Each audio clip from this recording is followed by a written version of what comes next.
começando mais esse podcast Bacon. Tudo bem com você? Seja bem-vindo nesse episódio do Bacon Podcast, né? Um episódio aí especial. Todo mundo tá fazendo especial de Natal, a gente decidiu fazer também, né? E trazendo um filme que não é novo, né? Apesar de um filme bem antigo aí de 46, mas ainda assim, sempre existe o bom do clássico é que você sempre pode reinterpretar ele, né? Ele é eterno, então sempre, nunca vai se esvaziar os seus sentidos, os seus símbolos. E o meu nome é Lucas, e junto comigo está o Bruno. Pô, a Fernanda abandonou hoje, então tem um só dos irmãos Monzambani, né? É, exatamente. E também nós estamos contando aí com a presença aí dos nossos queridos convidados aí. Nando, seja bem-vindo ao Bacon Podcast. Olá, Lucas. Olá, Bruno. Prazer, cara. Mais uma vez a gente está com o Bacon falando, conversando. E sobre o Natal, melhor ainda, né? Sobre um clássico de Natal. Nada melhor. É isso aí. Também estamos aí com o professor Roberto Varela. Seja bem-vindo novamente. Oh, muito obrigado, uma honra. Estamos juntos. Estamos juntos, né? E é sempre, como o Nando falou, é sempre bom aí falar sobre Natal, né? É sempre uma época maravilhosa, né? Que época. A época mais esperada. É a época que, mesmo que tudo está dando errado na sua vida, você tá cheio de dívida, você adquire ainda mais dívidas por conta da Black Friday, mas ainda assim você tá com um sorriso no rosto, né? O ano tá acabando, mesmo que o ano tenha sido terrível, você ainda tá alegre, né? Você tá feliz, porque o Natal, ele sempre traz isso, ele sempre renova as nossas esperanças. Então, sem mais delongas, muito bem, meus caros nerds conservadores dessa terra de Santa Cruz, acompanhe então mais esse episódio do Bacon Podcast.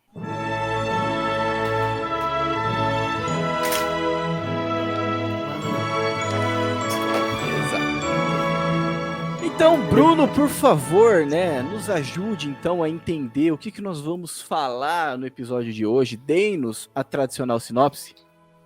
Cara, esse filme, eu não vou nem falar a sinopse do filme, eu vou falar a sinopse da vida. Porque esse filme, toda a produção dele, toda a história dele, foi feito para narrar o que é o homem comum vivenciando o Natal, vivenciando a esperança, vivenciando a época. Então, cara, se você não conhece a história desse filme, vai atrás, nem perde muito tempo aqui comigo, vai lá, assiste, reassiste. Cara, esse filme é um filme para ser visto sempre na época do Natal, para ser interpretado no espírito natalino, vivenciado nessa época. Então, a sinopse não pode ser diferente disso, assim, ó, vivencie o espírito natalino com esse filme.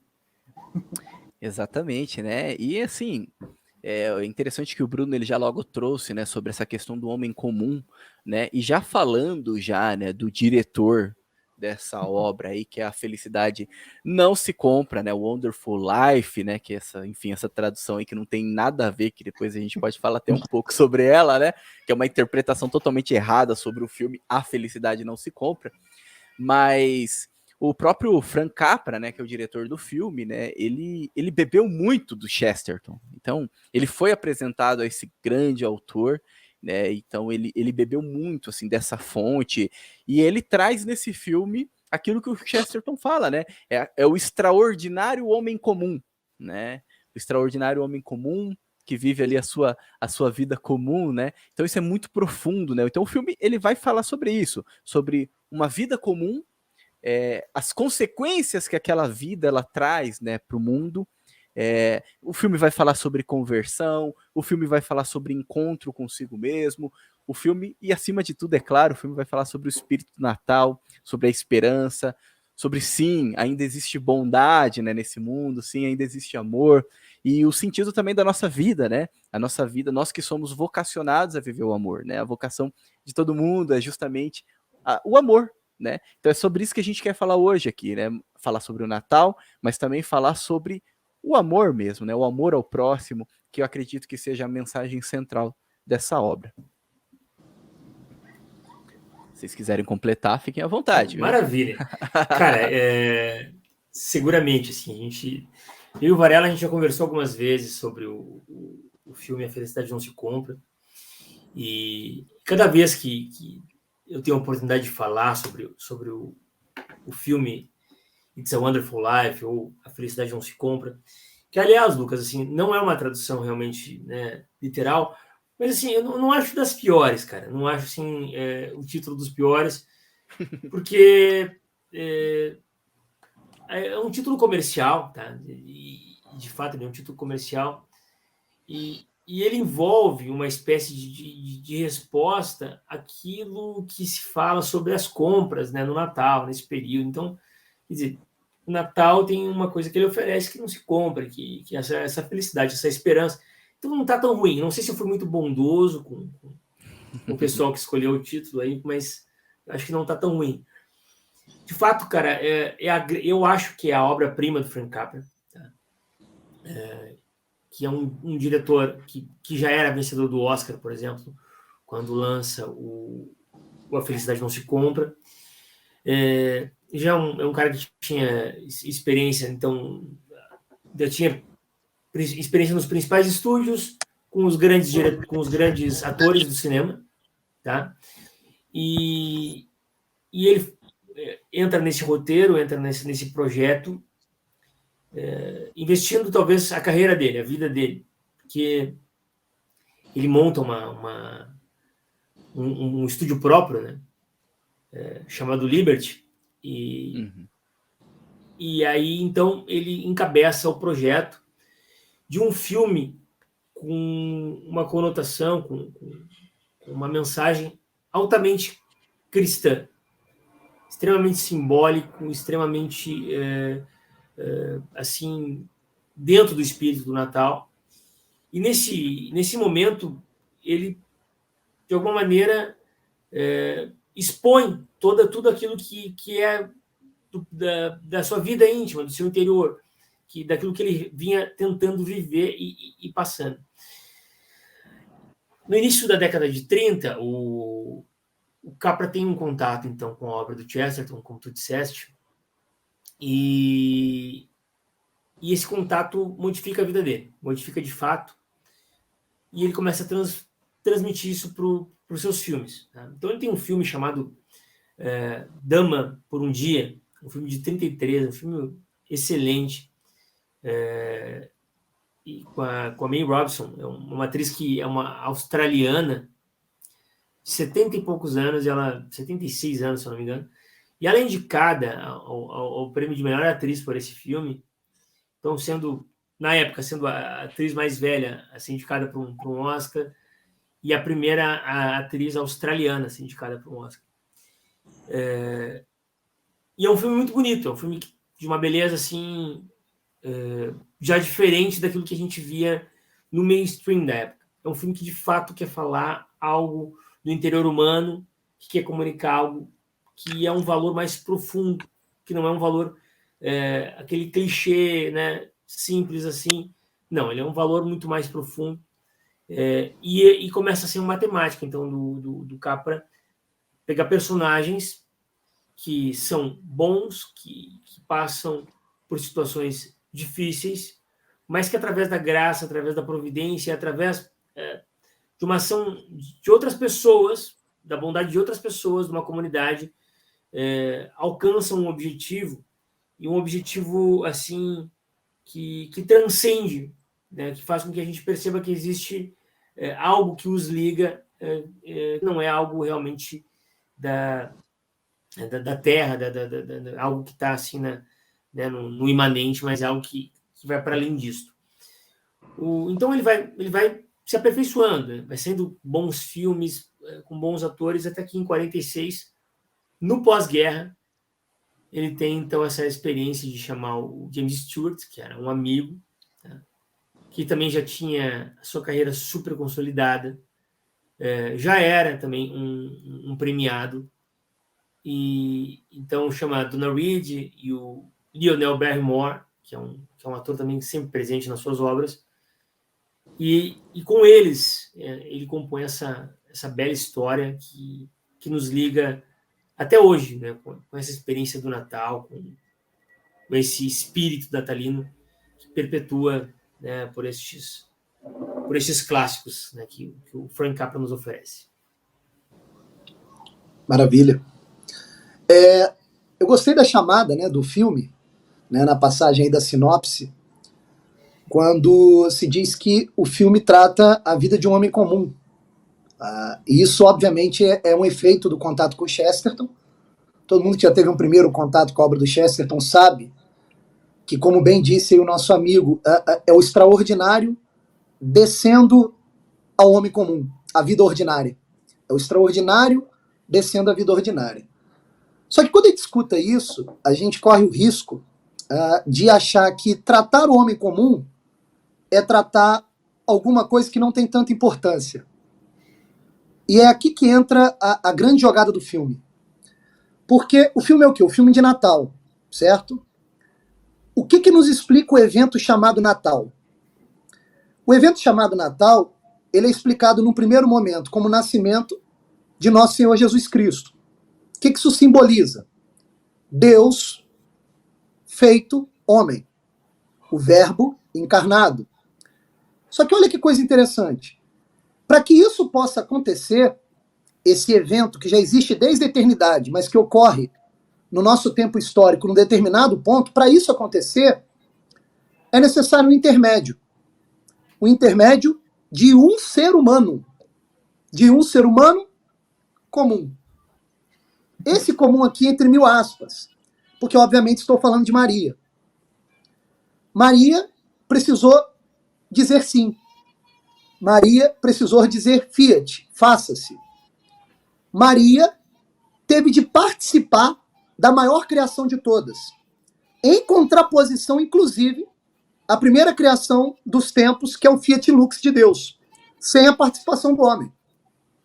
Agora, na maior criação de todas, que é o próprio Deus encarnado, há a participação de um ser humano. Então, quando Chesterton e o Frank Capra trazem o extraordinário para a vida ordinária do ser humano, obviamente, o Natal está presente. O Natal está presente. Olha, sem o ser humano não dá. E é interessante que quando vocês relataram aí aspectos do filme, uma palavra apareceu na fala dos três. A palavra amor. A palavra amor. Se não apareceu a palavra, apareceu o sentido do amor. Por que eu estou dizendo isso? Falar do ser humano é falar de amor. E quando a gente traz o extraordinário para o extraordinário ele aparece no tempo histórico através da ação amorosa do homem. Então, quando a gente retorna ao filme, isso fica muito evidente. Porque olha que interessante. O chamado vocacional do personagem principal, o Bailey, é o amor pelo dever. Né? Ele tem um amor pelo dever. Ele age fazendo o que tem de ser feito. Inclusive, sacrificando seus maiores sonhos. Os sonhos ficam em segundo plano. Quando o Bailey passa pela sua pior crise, pelo seu momento derradeiro, no qual ele pensa no suicídio, olha que interessante. O que gera dúvida na sua ação é o amor por Deus. Ele está no bar, bebendo, completamente ébrio, né? Bêbado ali. E ele pede: Deus, o que eu faço? O que eu tenho de fazer? E, obviamente, o anjo é a resposta do amor divino. Bailey não fica sem resposta.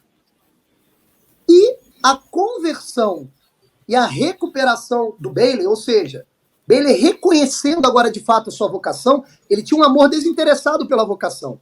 Mas depois dessa crise, ele reconhece a vocação. E ele diz: cara, a minha vocação é amar. É fazer o que deve ser feito. E você tem, então, a redenção do homem. Então, quando nós falamos que tanto Chesterton quanto Frank Capra trata esse assunto central, que é o extraordinário tocando a vida ordinária do homem, é porque eles compreenderam a essência do Natal. A essência do Natal é exatamente essa.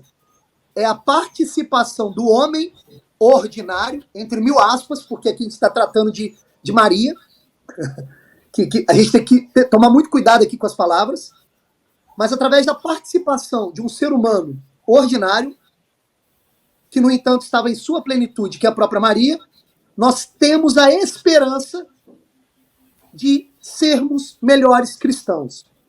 E vamos ser honestos, o que é ser um cristão? É imitar Cristo. Mas qual é a via mais próxima para imitar Cristo? A imitação de Maria. A imitação de outro ser humano. Então, me parece que o Felicidade Não Se Compra é esse retrato. Não creio que seja à toa que a esposa do Bailey tem o nome de Mary, que é aquela pureza. Não, não é não. Que é a causa eficiente da redenção do Bailey, né? O Bailey sem Mary não tem Bailey. Ou seja, o amor novamente ali, né, colocado à frente. Então é um filme belíssimo e maravilhoso por isso. Ele traz esperança. Você chora, todo mundo chora quando vê o filme, né? Toda vez que eu vejo o filme, eu choro de novo, de novo, de novo. A garganta fecha, não tem como. Por quê? Ali é a experiência humana real. Né? Esse homem que até anatomicamente ele é ereto, representando ali uma ponte, né, do mais baixo para o mais alto, como se realmente ele fosse feito, né, para buscar essa felicidade que é o repouso no próprio Deus, no transcendente. Então, esse efeito pontífice do homem, ele pode ser defendido como tese central no filme Felicidade Não Se Compra. Se um alienígena, sei lá, loucura agora, tá? Um alienígena com uma natureza diferente da humana, mas que pudesse ter inteligência. Isso não existe, né? A inteligência material é do homem, isso é a essência do homem. Mas se pudesse, e um alienígena perguntasse, vem cá, o que é o ser humano? Cara, não precisa de tese filosófica, não precisa de Santo Tomás de Aquino, não precisa, sério, não precisa de Aristóteles, Platão. Você pega o filme Felicidade Não Se Compra, ó, mostra pra ele. Muito bom. Você vai ter um modelo de homem, o pontífice ali bem claro, né? E ele vai perguntar cada vez mais, e ele vai descobrir na revelação. E com certeza ele vai falar, tá, existe Maria. Caramba, o seu Deus é o verbo encarnado. Nossa, eu nunca vi algo parecido. Não existe religião parecida com isso. Né? Então, na minha humilde opinião, Felicidade Não Se Compra, apesar de não mostrar quase nenhum elemento religioso de forma clara, mas sempre você vê os vestígios dos elementos religiosos. O seu próprio espírito percebe o elemento religioso, que está invisível no filme. Apesar disso tudo, na minha opinião, o filme é uma verdadeira, como é que eu vou dizer, ódio ao cristianismo. Ódio ao cristianismo. É mostrando, olha, isso aqui é Cristo, isso aqui é Maria. Tá? Sim. Roberto, você falou, né, sobre esses... Isso, querendo ou não, são símbolos, né? Ele não fala diretamente, mas ele transmite os símbolos que são cristãos. É até interessante pensar, você falou sobre Mary, né? É na cara o que ele quer colocar ali, que essa Mary, quem é essa Mary, né? Até mesmo porque a Mary, ela tem esse amor esponsal, ela tem um coração caritativo, assim, muito forte, ela traz muito presente essa figura cristã, e ele coloca um contraponto com ela, que é a Violet, né? E essa Violet que é a paixão, né? A sedução. Então Maravilha. Você percebe ali aquele contraponto, ele coloca muito claro. Até mesmo porque os filmes hollywoodianos, eles são filmes assim muito didáticos, né? São filmes que eles colocam assim os símbolos muito claros e você vai pegando aqueles símbolos e você vai entendendo a história. Diferente, por exemplo, de um cinema europeu da vida, que você tem que ter um olhar mais rebuscado para você pegar as coisas, né? Então, o filme hollywoodiano, ele traz isso. E o Frank Capra, para você que está nos ouvindo aí, não achar que a gente está ficando louco, não, vocês estão interpretando o filme do jeito que vocês querem, mas não quer. Por que eu falei Eu tô puxando vários pontos aqui, desculpa. Espero que vocês consigam acompanhar meu raciocínio. Mas por que eu tava falando, Nando, sobre o título do filme? É claro que, vindo de você falando isso, a gente entende que tem super sentido. É que existem certas críticas que falam que esse filme é uma crítica ao capitalismo, né? Então, que é uma crítica ao capitalismo, que a gente se preocupa com o consumo. Não, e realmente, tem sentido, a gente não tem que se preocupar com o consumismo, com essa questão materialista. Mas tem pessoas que focam nisso apenas, né? Sim. Que o filme, ele apenas está criticando o capitalismo, mas não é só isso. O filme não tem a dizer somente isso. Exato. Ele vai muito além disso, né? Ele vai falar sobre a maravilhosa vida comum. Isso que é bonito. Acontece, Lucas, que assim, o pessoal tem uma análise equivocada, inclusive da obra do Capra como sendo uma crítica ao capitalismo, assim, ou qualquer coisa nesse sentido. E também não é uma crítica ao socialismo, na verdade é uma crítica aos dois, ele faz sempre uma apologia ao distributismo, mais uma característica do Chesterton, entende? Então assim, de fato, a felicidade não se compra. Se tentaram colar essa ideia anticapitalista no filme, não é isso não, né? Mas também não deixa de ser uma espécie de dizer assim, o capitalismo, o socialismo e tal, enfim, não é nada disso. Que a gente tem uma Materialismo é o alternativa. cerne, né? O materialismo em si, né? O materialismo não é nada disso. Prestem atenção na mensagem que eu vou trazer aqui, porque é sobre este tema que a gente tem que concentrar a nossa atenção. Ô, Dando, desculpa, não quero cortar você, mas só concluindo, porque eu falei, né, você que tá ouvindo a gente, acha que a gente tá tirando isso da cabeça, não, o Capra, ele era um católico, ele escreve na autobiografia dele que ele é católico, e que teve um momento da vida dele que ele sentiu uma crise, mas daí ele sentiu uma voz interior que dizia para ele que o trabalho dele deveria ser usado a serviço de Cristo. Então, não é o cara, ele tá dando sim uma catequese. Os filmes dele, ele transmite símbolos cristãos, valores cristãos, só para não achar que a gente tá inventando. Não. Igual Tolkien, quando ele vai, ele traz todo aquele universo, né, do Senhor dos Anéis, a Terra-média, o Tolkien também disse que ele queria usar das fábulas dele, das histórias dele, para catolicizar novamente a Inglaterra. Essa era a intenção do Tolkien, entendeu? Isso. Então, só para não achar que a gente está inventando moda. Filme, o filme tem oração, cara. O filme começa com uma oração. Começa com oração. Então, assim, quer dizer... A música final, né?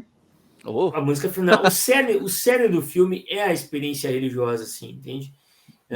E fica muito explícito em toda a obra do Capra. O Capra é italiano, né? O Capra, ele nasceu na Itália, ele vai para os Estados Unidos com 6 anos, italiano, dificilmente italiano não é católico, não tem alguma influência na sua família católica, principalmente no início do século passado. Cara. Agora, veja bem, quando a gente vai falar dos símbolos da felicidade não se compra e dessa didática, isso acontece o tempo inteiro no filme, o tempo inteiro. A gente não consegue absorver toda a mensagem, toda a simbólica do filme numa vez, porque... Por exemplo, a Mary Hatch, né? A Mary, que é a esposa do George Bailey, ela tem esse nome, Mary, e Hatch é escotilha em inglês. Maravilha. Tá? E escotilha é aquilo que liga o interior do barco, né, com o exterior, certo? Então, ela é uma ligação, né, de uma parte mais profunda, de uma parte mais íntima com aquilo que é exterior. Ou seja, a escotilha protege também a parte habitável. Né? Então, a Mary Hatch, ela além de explicitamente fazer essa alusão à mulher ideal, ou à perfeição daquilo que a mulher pode ser, e aí a gente vai lembrar de Maria, ela também dá uma conotação filosófica no seu nome, né? Falando dessa escotilha, essa analogia com a escotilha, de proteger uma coisa mais profunda, mais do interior, que vai ligar, então, essa experiência daquilo que está dentro com o exterior, com aquilo que está fora. Ela é essa ligação, ela faz o George Bailey enxergar a profundidade da coisa. Ela faz o George Bailey enxergar aquilo que existe de mais íntimo, né, na vida humana, porque às vezes ele está com o olhar totalmente... assim, voltado para fora, para a exterioridade, porque o personagem do George Bailey é um personagem que está envolvido demais com a vida alheia. Ele está muito envolvido com a experiência de se oferecer, de se doar. Então, às vezes, a Mary precisa dizer o seguinte, ó, calma, cara, né? Olha para dentro um pouco e eu estou aqui para te ajudar nesse sentido. Então, o filme tem uma série de alusões e simbólicas que vão fazer com que a gente realmente tenha uma experiência natalina e cristã muito avançada, muito profunda. É um filme que vai lembrar também, por exemplo, bastante de conceitos do Viktor Frankl, por exemplo, né? de sentido, entende? Quer dizer, o Bailey, ele está numa situação tão grave, tão difícil, né? Quer dizer, de maneira muito... Ele está sofrendo, ele está em depressão. Ele está numa situação de desespero. Todas as chances de ele mudar aquela realidade que ele imaginava que ele poderia mudar, né, se foram assim, materialmente. Na sua cabeça não é mais possível. Mas o Anjo Clarence faz ele lembrar que existe um sentido maior na sua existência. Né? Que a sua própria existência ela tem um alcance que por ele, naturalmente, não seria possível ser percebido. Então, é preciso que venha uma ação do próprio Deus, né? Uma ação do anjo enviado por Deus, para que dissesse para ele, olha, cara, a tua vida ela é tão importante, a vida humana é tão importante, que seguramente tu está enganado nessa tua análise pequena, nessa tua análise depressiva de agora, né? Tu está envolvido com os teus sentimentos e com um certo egoísmo, né? Então, olha para além disso, porque a tua vida, ela toca a vida de tantas outras pessoas que, se tu não existisse, deixaria um buraco, né, na vida de outras pessoas, né? Deixaria um buraco na realidade. É muito interessante isso tudo que vocês estão falando, até fazendo uma conexão entre as falas do Roberto e do Nando, que assim, o filme, a jornada do filme é a jornada do Bailey de se descobrir, de olhar para dentro de si. Então, descobrir a sua vocação, descobrir que a vocação está intrinsecamente ligada ao amor que ele tem por tudo, e que, cara, isso para mim que é a mensagem mais interessante de tudo, é que a vocação dele, ela tá desconexa dos sonhos e conectada com as circunstâncias. Que a vocação, ela nunca é vinculada ao que a gente sonha, ao que a gente deseja, mas sim ao que a gente tem que fazer, ao que está no nosso alcance. A vocação é o que só a gente pode fazer e mais ninguém. Só o que a gente pode mudar e mais ninguém. E não aquilo que a gente quer. O desejo, ele está muito mais ligado à parte mais baixa da nossa alma, da nossa inteligência, do que propriamente a superior.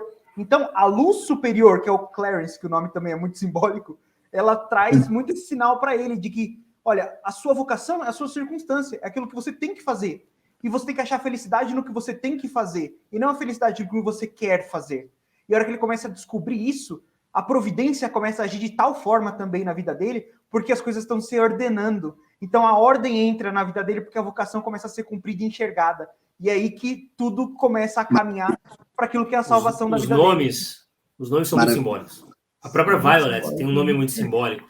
Porque a Violet vai lembrar da flor, tá? Que por si só a gente consegue perceber que existe uma beleza ali, mas é a beleza da natureza.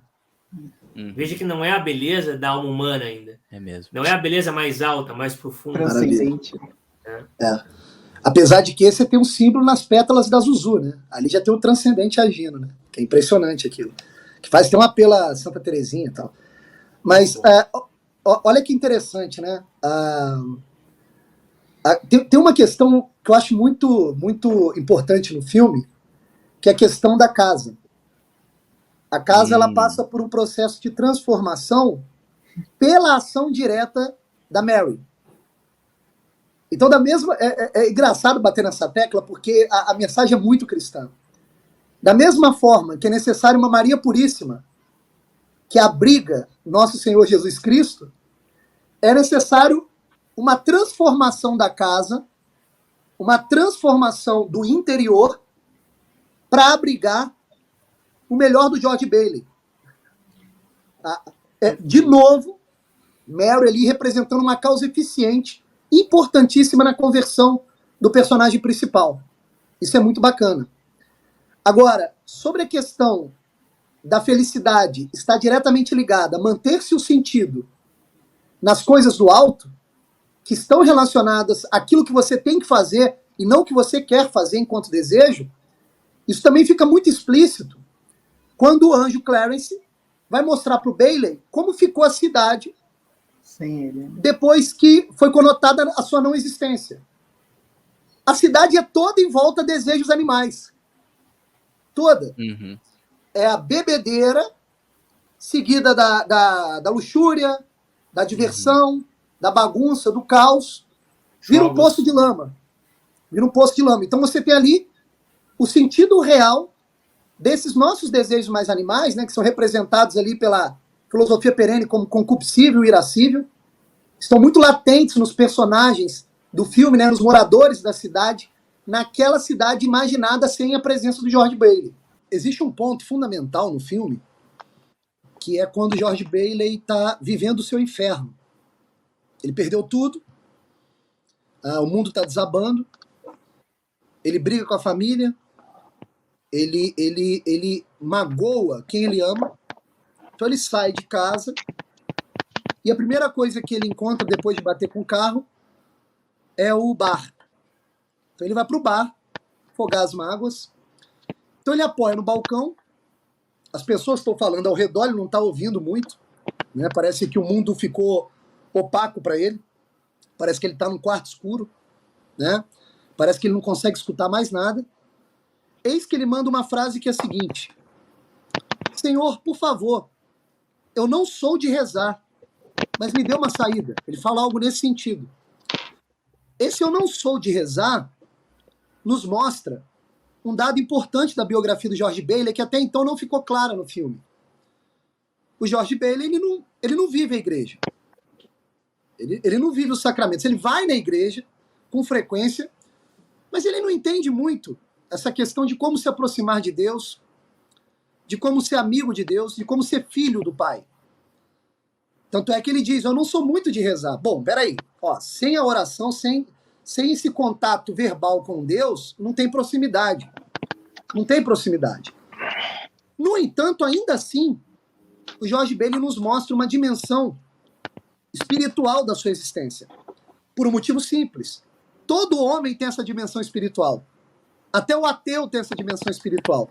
Né? Dentro da doutrina cristã, da filosofia cristã, se diz que o homem é um ser vivo, portanto, movente por uma alma. Só que ser movente por uma alma, qualquer animal é, qualquer planta é. No entanto, nós temos uma dimensão superior da alma, que é o espírito. E se nós aprendermos de algum modo a escutar essa parte espiritual no nosso interior, a gente ganha uma dimensão de transcendência. E essa dimensão de transcendência, antes mesmo da gente conhecer o Verbo encarnado, o próprio Deus, essa dimensão de transcendência já aparece para nós através de um outro verbo, que é a vocação. Do latim vocare significa voz, chamado. Um verbo também, um verbo de fato. Uma espécie de camada mais superficial desse verbo divino que existe dentro de nós. E nesse verbo, titulado vocação, que está ligado, obviamente, a Deus, por mais que nós não saibamos até então, esse verbo nos leva a ter um sentido para a própria vida. E esse sentido para a própria vida já é o caminho para a felicidade. Santo Tomás de Aquino, ali parafraseando o próprio Aristóteles, né, filósofo pagão da Grécia Antiga, disse que a finalidade do homem é a felicidade. No sentido do título do filme, A Felicidade Não Se Compra, você tem ali um fechamento perfeito do personagem principal. A felicidade não se compra por um motivo simples. A gente só pode comprar aquilo que está na dimensão material. E se a felicidade é a possibilidade da nossa dimensão transcendente espiritual, ela não pode ser comprada. Ela só pode ser compreendida quando nós conseguimos olhar para dentro. E aí nós captamos essa dimensão espiritual. Então você veja que interessante. Por mais que George Bailey não tenha uma afinidade com Deus, no sentido de proximidade pela oração, pelo verbalizar o amor por Deus, ele tem uma proximidade com Deus pela percepção da importância dele para aquela cidade. Ou seja, ele tem um sentido para a própria vida, que naquele momento infernal, ele esqueceu. Ele esqueceu. E daqui a pouco volta essa dimensão. Por quê? Porque o amor de Deus, ele é caridoso. Deus, é como se Deus dissesse a George Bailey, olha, você esqueceu, estou aqui para lembrá-lo. Então ele envia o anjo. O anjo também faz esse papel simbólico da lembrança do George Bailey pela sua vocação, pelo seu sentido de vida. E o que o filme nos deixa claro por conta dessas cenas?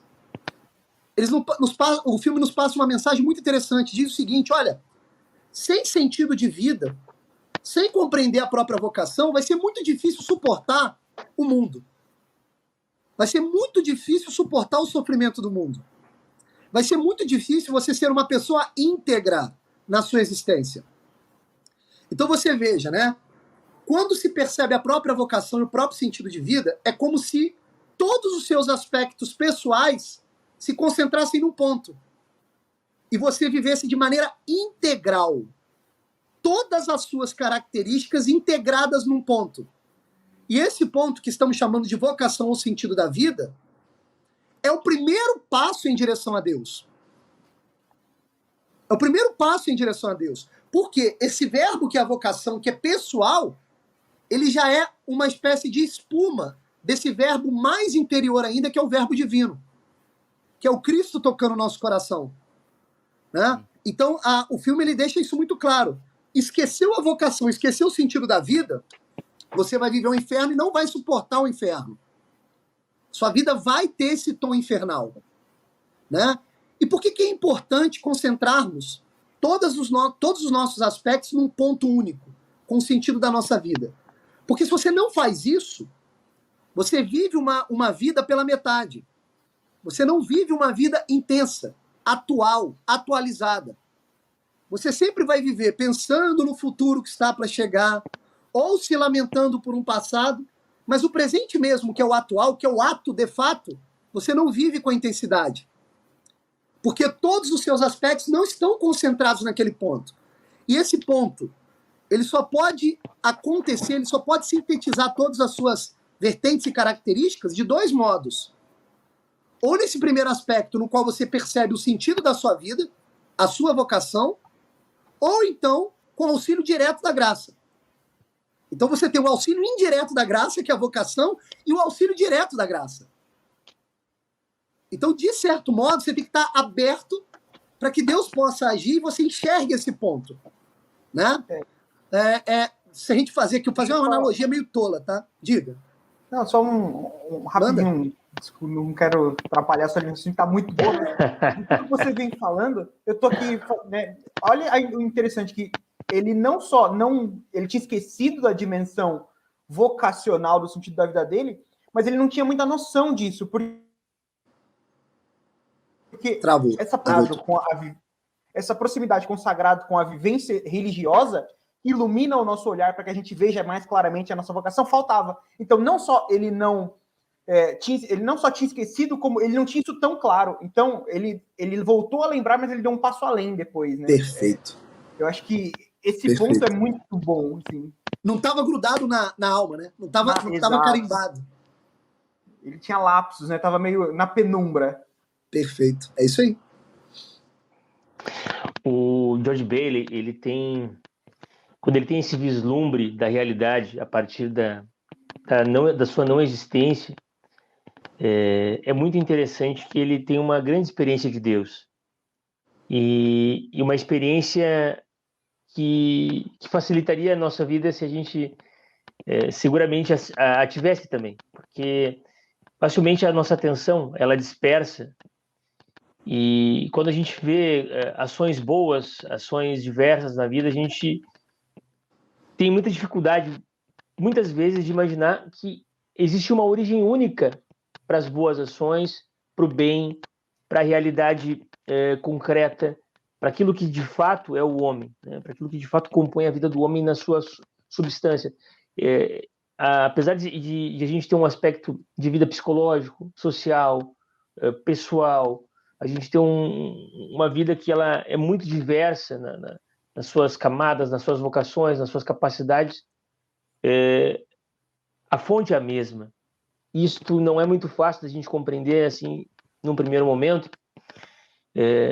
Na medicina tem uma máxima que é muito interessante, que quando a gente consegue juntar todos os sintomas de um paciente em um diagnóstico, provavelmente aquele é o diagnóstico certo.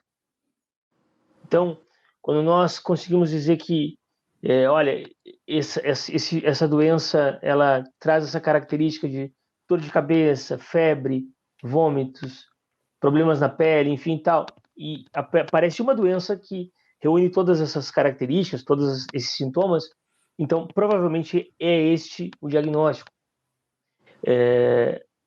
E se a gente tivesse essa mesma capacidade de compreender a realidade a partir de que Deus é a única fonte, né, de bondade que é possível, facilitaria muito para nós, quando nós começamos a pensar deste modo.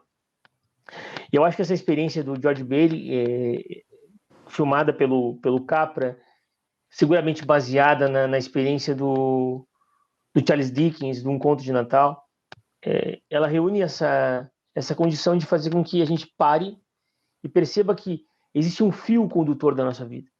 Né? Então, as marcas que George Bailey deixou ao tocar as pessoas, ao se sacrificar, ao estar presente de maneira assim, onde ele é protagonista, estando presente às vezes de maneira mais coadjuvante, estando presente de maneira apenas histórica, mas cada vez que ele passava na vida de alguém, em Bedford Falls, enfim, ele ia deixando a sua marca, ia ficando aquele registro histórico de um único fio condutor, que é ele vivendo a sua vocação, e essas suas ações elas só têm sentido quando existe uma experiência do próprio Deus. Né? Ele percebe isso. Ele percebe que quando se tira esse fio condutor, o que acontece é a sua não existência, e impressionantemente, né, a gente não tem ideia daquilo que Deus reserva, porque não é isso é pura graça, como o Varela falou. Nós não temos ideia do quanto, por exemplo, hoje a nossa fala aqui, a nossa conversa, talvez possa tocar a vida de uma pessoa só. Né? Então, isso não nos cabe entender. Realmente nos escapa porque nos deve escapar, porque isto é um mistério. E isto a gente não consegue abarcar apenas no instante, apenas nesse momento de realidade, né? Tem uma música da comunidade Shalom que eu gosto muito. Aliás, eu gosto bastante da comunidade Shalom, que diz o seguinte: minha vida é toda tua, os meus planos, os meus sonhos, e o tempo esconde o que é eterno. O tempo esconde... Clássica. Clássica, essa é clássica. E é uma verdade profundíssima esta afirmação, né, da frase desta canção, porque o tempo esconde o que é eterno mesmo. Né? A gente vai percebendo que a nossa vida começa a ter sentido quando nós a olhamos como um todo. E aquelas ações que estavam na nossa vida 20, 30 anos atrás, e às vezes nós não tínhamos muita compreensão do que era aquilo, às vezes elas se fecham no último instante da vida. Né? E tudo passou a ter um sentido. Então, o tempo vai mostrando, né, que as coisas eternas elas permanecem, e elas estão ali por uma razão muito anterior. Né? Elas estão ali por uma razão muito maior, né? Um sentido muito mais cósmico. Então, George Bailey tem essa experiência de perceber como seria a sua vida caso esse fio condutor da sua existência fosse sacado. Isso é belíssimo, isso trazido para o cinema, trazido para que a gente possa ver de uma maneira assim, de uma linguagem que alcança a todos, universalmente, porque é uma comédia, é de uma capacidade de caridade, de bondade, de inteligência do diretor, que realmente nós não temos como não falar constantemente de A Felicidade Não Se Compra. Perfeito. Sobre esse seu comentário, Nando, me fez ficar pensando aqui sobre, né, o papel que a arte ela tem nesse sentido, né? A arte ela tem ela traz junto dela a dimensão temporal e a dimensão eterna. Então, você falou da música, cadê? Vou até virar aqui, ó, teu violãozinho ali no fundo, aqui no fundo. O filme ele tem muito esse papel também. Então, vou usar o exemplo da música porque é uma dimensão onde eu tenho alguma capacidade um pouco melhor de falar, assim, mas a gente toca um violão, a gente escuta uma música, ela tem aquela dimensão temporal, ela acaba, a nota ressoa e depois ela vai morrendo e desaparece. Mas aquilo que ela traz com ela, né, que pode tocar, às vezes, a nossa alma, às vezes o nosso imaginário, às vezes o nosso intelecto, enfim, de diversas formas tocar a nossa vida, ela pode permanecer até eternamente, que é essa questão da música que o próprio Nando comentou. Então o filme também tem essa capacidade, a arte, de forma geral, ela tem essa capacidade. Por mais que a peça, o filme, a música termine, às vezes ela traz com ela uma dimensão que vai durar por muito tempo. Então, esse filme, ele nos ensina isso, e ele vive isso, ele é isso. Então, isso é muito bonito de se... O Santo Tomás tem uma definição para a arte que eu acho belíssima, né? A arte é uma forma que salta por trás da matéria. Existe algo de eterno na arte, né? Algo que salta por trás da matéria. E o Sérgio, professor e amigo, ele usa uma analogia para explicar a arte que eu acho sensacional. A gente tem que imaginar a arte como se fosse um lençol branco, Aí você imagina alguém colocando o rosto por trás do lençol, vai fazendo uma marca por trás do lençol. Essa marca, para o espectador, fica gravada na memória, grava na alma. A arte tem esse poder. Algo que você não sabe de onde veio, mas saiu dali da arte como se fosse uma forma mesmo saltando por detrás da matéria e gravando o nosso coração, né? E a gente tem essa sensação quando vê o Felicidade Não Se Compra. E é interessante no Felicidade Não Se Compra que, pelo menos comigo, tá? A compreensão não é racional. A compreensão é com o coração, é com o centro. É como se fosse uma atribuição diferente do ser humano, que é compreender com o coração. Tanto é que, pelo menos comigo é assim, toda vez que eu vejo o filme, o que vem primeiro é um impulso do próprio coração e isso é transbordado em choro. Então você se derrama em lágrimas. O seu coração bate ali um pouco mais forte, você fala, cara, eu percebi algo. Olha, não dá para explicar racionalmente. A gente vai precisar de uma live, vai precisar de um negócio, vai ter que analisar o filme. E na medida que você vai procurando palavras para explicar o filme, você sempre percebe que o filme é mais ainda. Ele é mais do que isso. Então ele é como se fosse um ponto do eterno no temporal mesmo. Então você tem um vislumbre desse eterno. Eu até brinquei comigo mesmo. Caramba, esse filme aqui é o melhor catecismo que tem. Assim, para minha turma de catecismo, cara, tem que ver esse filme. Com frequência. Varela, tanto aquela experiência do vislumbre, da ausência de Bailey em Bedford Falls, que passa a se tornar Pottersville, ela é uma experiência do próprio inferno. Perfeito. Porque foi removida a esperança do lugar. É claro que é de uma maneira caricata. A esperança não vai estar em George Bailey apenas, mas é para que ficasse evidente o quanto nós carregamos nas nossas ações esta posição da graça, né? Então, o quanto realmente nós estamos imbuídos, nós estamos nessa engrenagem da graça de Deus, né? E isso é muito evidente. Mas Segue, Bruno. Um complemento. O quanto uma única alma tem um valor maior do que qualquer bem que a gente possa imaginar. Então, isso fica muito claro no filme. Assim, qualquer mínima, não dá nem para usar esse termo, mas qualquer alma, por mais insignificante que você possa imaginar que ela seja, ela é maior do que qualquer bem, né, temporal, qualquer bem visível que a gente conhece. Exato. Isso explica a necessidade de você deixar as 99 ovelhas para ir em encontro de uma da perdida. Perfeito. Maravilha. Perfeito. Então, sabe que eu vou retomar um ponto que nós já falamos, que é sobre a casa da família do George Bailey, que então primeiro era uma casa abandonada e a Mary faz um pedido, né? A gente não escuta o pedido no filme, ela atua como se ela estivesse fazendo de fato um pedido oculto, né? Ela não revela, mas nós sabemos qual é o pedido. O sonho dela era morar naquela casa e casar com George Bailey. E o que acontece, né? A casa ali, ela representa aquilo de pessoalidade que o Julián Marías fala, que eu acho assim algo muito oportuno. É uma casa que não tinha nada, né? Uma casa e eles passaram a viver ali, porque tudo que eles têm, toda a sua bagagem que interessa de fato é aquilo que eles são. É aquilo que é reunido na presença das pessoas, das figuras humanas ali que compõem aquela realidade, aquela família, aquele lugar, aquele grupo, até a realidade única de cada ser humano. E o Julián Marías, ele lembra que, por exemplo, ele faz isso quando ele faz uma analogia, por exemplo, como eram as mudanças há 100 anos atrás, 150 anos atrás, e como são hoje. O Julián Marías viveu até pouco tempo atrás. E ele disse, hoje a gente faz mudanças com caminhões. Quer dizer, às vezes é mais de um caminhão. Maravilha. Né? E ele disse que antigamente se fazia mudança com um burrinho, com uma carrocinha. E aí você levava ali poucas coisas, porque e era muito mais fácil, as mudanças eram fáceis. As mudanças não eram um peso.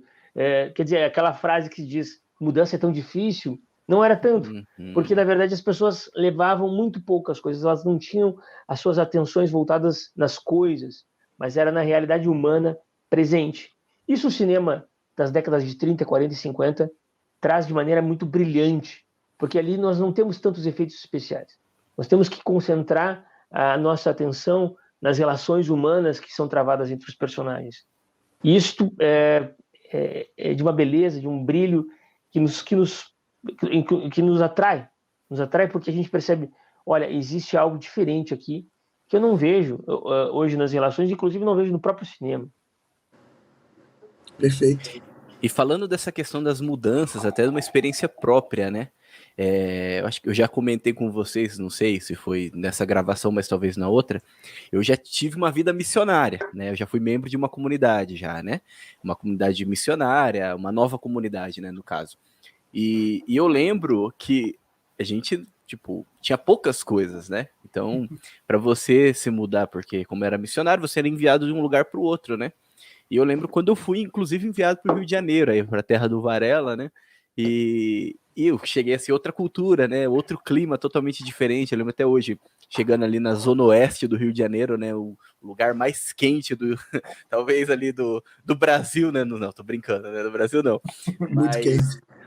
Ali do lado de Bangu, né? Onde eu Porto Alegre, em dezembro, no centro histórico, é o lugar mais quente do Brasil. Mas segue, desculpa. Então, e aí eu lembro, porque eu tava pensando, né, justamente sobre isso, né, um tempo atrás, assim, sobre essa questão das mudanças e como que para mim antes era tranquilo uma mudança, né? E como que para hoje é muito difícil. Por quê? Porque antes nessa vida missionária eu não tinha nada, né? Eu não tinha nada, eu só tinha ali algumas roupas, né? E tipo, não tinha nenhum bem que era meu, assim, né, digamos assim, e só precisava ali de uma cama, às vezes nem de uma cama, só de um papelão ali, deitar no chão mesmo e pronto, né? Não precisava de mais nada. E tipo um caixote para colocar as roupas, né? Que a gente fazia lá uma estrutura de caixotes para colocar as roupas. E quando você acumula as coisas, né? Quando você tem as coisas, né? Como é difícil nessa mudança, né? Como fica mais complicado, né? Antes você só precisava de um burrinho, agora precisa aí de e é caro também, né? E precisa aí de caminhões para fazer isso. E eu tava refletindo isso justamente pensando no casamento, né? Que tá se aproximando, né? Que eu vou me mudar. E eu pensando nas coisas que tem que levar. E você pensa, nossa, como que era tão mais simples, né? Não que a gente não tenha que ter bens, a gente tem que ter, né? Mas quanto mais a gente tem, mais difícil é lidar com isso. E faz parte da vida, a gente tem que... É complicado lidar com mudança, mas faz parte, é assim, né? A vida é assim, a vida é desse jeito, né? A gente tem que aprender mesmo dessa forma. Mas, assim, não querendo ser chato aqui, voltando no assunto ali que a gente tava falando até agora, né? Mas é que eu tava pensando, né? Vocês estavam falando sobre essa questão do George Bailey, ele vê a vida dele passando e como que seria se ele não estivesse lá naquele lugar, né? Tudo aquilo que aconteceria, né? E a gente lembra do Auto da Compadecida, né? Também do Ariano Suassuna, quando existe o juízo, né? Então eu enxergo essa realidade aí do George Bailey como se fosse um juízo, até um juízo final, né? A gente entende que no juízo final a gente vai ver a nossa vida. No caso, ele não viu a vida dele, mas ele viu as consequências do mundo sem a presença dele, né? Então a gente vai ver a nossa vida passando tudo aquilo que a gente fez, e foi o que aconteceu, né? Querendo ou não, uma outra, analisando de uma outra forma, mas foi o que aconteceu com o George Bailey. Ele viu que quanto ele era importante naquele mundo, quanto ele fez a diferença. E a consciência dele mostrou, olha só, como você faz a diferença, olha só, como você trouxe bondade para esse lugar. Olha só como que eles se perderam nos instintos animalescos sem a sua presença nesse lugar, né? Então, nossa, ele fez a diferença. E é assim que acontece com a gente, né? Quando passa no juízo final, né? Assim a gente acredita, a gente nunca passou pelo juízo final aqui, né? Mas uma leitura ali que a gente tem, né? É que a gente vai ver a nossa vida e a nossa consciência vai acusar. Eu mereço o amor de Deus ou não mereço o amor de Deus, né? Quanto eu busquei viver esse amor nessa vida, a minha consciência vai estar tranquila, né? Quando eu estiver lá diante, com a consciência totalmente livre, aberta, né? E como é que eu vou estar diante desse momento? E o George Bailey não para aí, né? Ele passa por esse juízo e ele se converte. Aí existe a experiência de conversão que ele vive, né?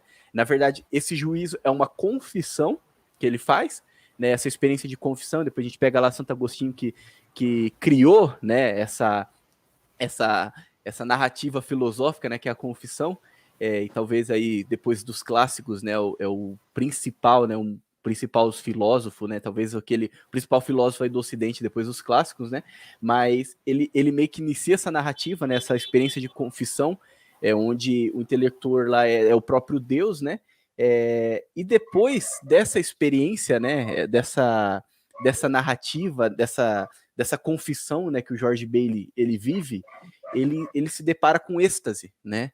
Então, é o êxtase de, tipo, ele confessa e ele vive o êxtase da conversão. Ele se converte, né? Ele vai... Ficou só a gente aqui, Varela. Ele se converte e ele passa a enxergar um mundo de forma diferente. E não é uma conversão porque ele era uma pessoa ruim. Não, é uma conversão de encontrar o verdadeiro sentido da vida, encontrar a vocação dele, uma vocação que ele viveu a vida toda de forma inconsciente. Ele viveu a vocação dele, não é que ele não vivia, ele vivia a vocação dele, mas de forma inconsciente. A partir desse momento que ele se confessa, que ele se converte, então ele entende, caramba, essa é a minha vocação, esse é o sentido da minha vida, é isso que eu devo buscar, é isso que eu devo viver. Né? Isso é muito profundo. Aí ele vive o êxtase, aquele tipo de você ver o mundo, você sempre viu o mundo da forma que ele sempre foi, mas agora você enxerga ele diferente. Porque agora Deus aparece para ele através daquilo que ele ama, né, de fato. Ele fala, eu amo. Agora você veja que interessante, né? Essa sua fala é muito boa. Ela sintetiza bem também um outro aspecto do filme. O que acontece? Nós somos seres humanos, somos seres dotados de consciência, somos seres dotados de vontade, de inteligência, portanto, de livre-arbítrio, de liberdade. Né? Nós temos ali uma dignidade de pessoa. Só que, obviamente, existe uma consequência por ter essa dignidade. Qual é a consequência? Olha, tudo que você faz, tudo que você fala, tudo que você escolhe, acontece na realidade, marca a realidade, gruda na sua biografia, gruda na sua narrativa. Tudo que você faz não pode desacontecer. Né? Então, você veja, a experiência que o George Bailey passa é para ele perceber isso. Olha quem você é. Você é aquilo que você faz. Não tem desculpa.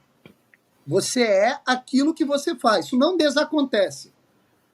Só que Deus é tão misericordioso que é como se ele olhasse para os homens e dissesse o seguinte, olha, tudo bem, só tem uma coisa que pode desacontecer. E o que pode desacontecer é o seu pecado depois do confessionário. Isso pode desacontecer. Isso daí... existe uma borracha divina, a gente passa, isso é apagado, isso desacontece. Então você veja a coisa, olha como, cara, a gente não é nada. Por quê? A gente tem vontade, inteligência, dignidade de pessoa, liberdade, consciência. Os animais, tudo que eles fazem desacontece. Nós não.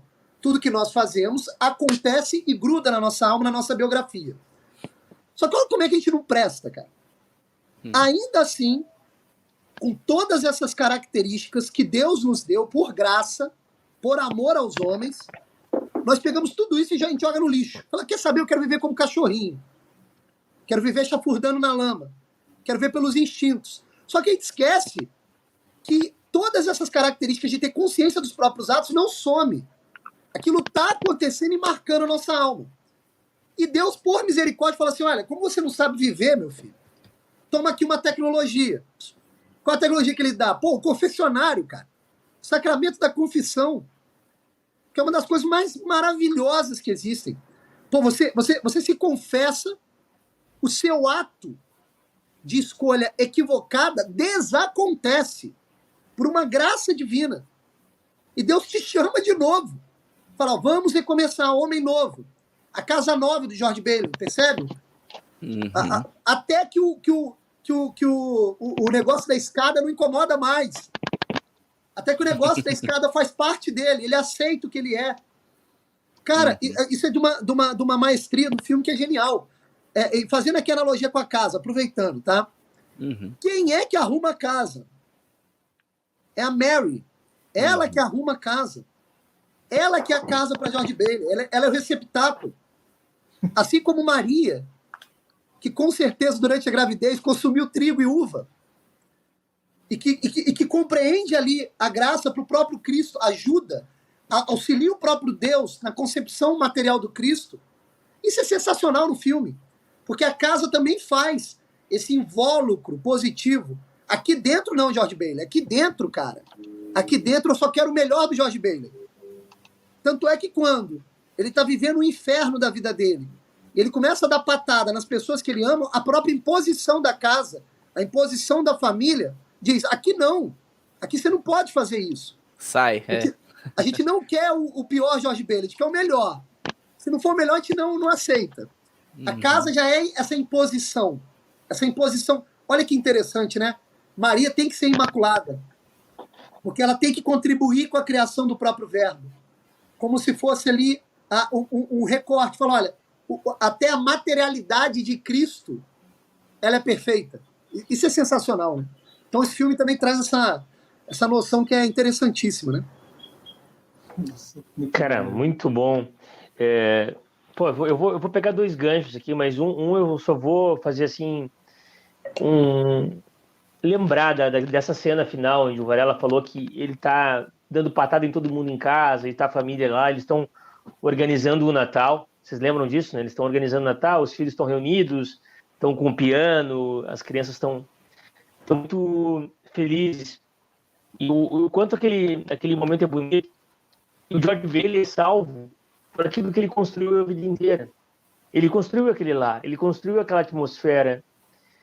E um dia ele precisou ser amparado por aquela atmosfera, né? Um dia ele não teve mais forças, as suas forças se exauriram por algum momento, ou por um momento ou outro, por uma circunstância ou outra, e ele foi amparado. Então, construirmos a nossa vida a maior parte do tempo deste modo nos salva, né? Nós somos salvos por realidades que muitas vezes nós deixamos com que a graça acontecesse a partir de uma abertura nossa, a partir da obediência, a partir de uma ação que nós realizamos num estado melhor do que este que nós estamos agora, por exemplo, se fosse o estado do George Bailey. E um outro vislumbre que eu trouxe aqui, e estou gostando de falar vislumbre hoje, mas... É o filme, filme causa isso, né? Exato. Mas um ponto que é chave, que o Varela trouxe, o Varela falou uma frase que é a seguinte: você é aquilo que você faz. Isso a gente lembra fatalmente de um elemento que está vinculado ao Chesterton e está vinculado ao filme, e nós chegamos a citar em um outro momento, que é o distributismo, tá? Que essa ideia, essa ideia de uma sociedade, de uma organização social, tá? Que ela não é o socialismo e ela não é o capitalismo, inclusive ela se opõe a essas duas condições. Então, o distributismo é esta organização social idealizada principalmente por Hilary Billock, depois, corroborada pelo Cecil Chesterton, pelo Gilbert Chesterton, e ela surge a partir de conversas que eles têm com H.G. Wells e Bernard Shaw. Existia um programa, né, que lá pela primeira década do século passado, que era um programa de rádio, de conversa entre o Billock, Hilary Billock, o Chesterton, o H.G. Wells e o Bernard Shaw, onde eles debatiam ideias. E a partir desses debates, os dois católicos, né, os dois cristãos, na época o Chesterton não era católico, eles levantam essa ideia sobre o distributismo. Isso é muito interessante, porque o distributismo, depois nós acabando assim estudando um pouco mais as ideias de Billock, nós vemos que ele se associa demais com aquilo que é a doutrina social da igreja, né? Com aquilo que E o que é de fato isso? Né? É o ser humano realizando tudo que lhe cabe, tudo que é possível dentro da esfera mínima, da esfera do alcance unitário, do alcance onde o indivíduo, de fato, ele pode realizar na sua vida. Isso é o que o George Bailey faz.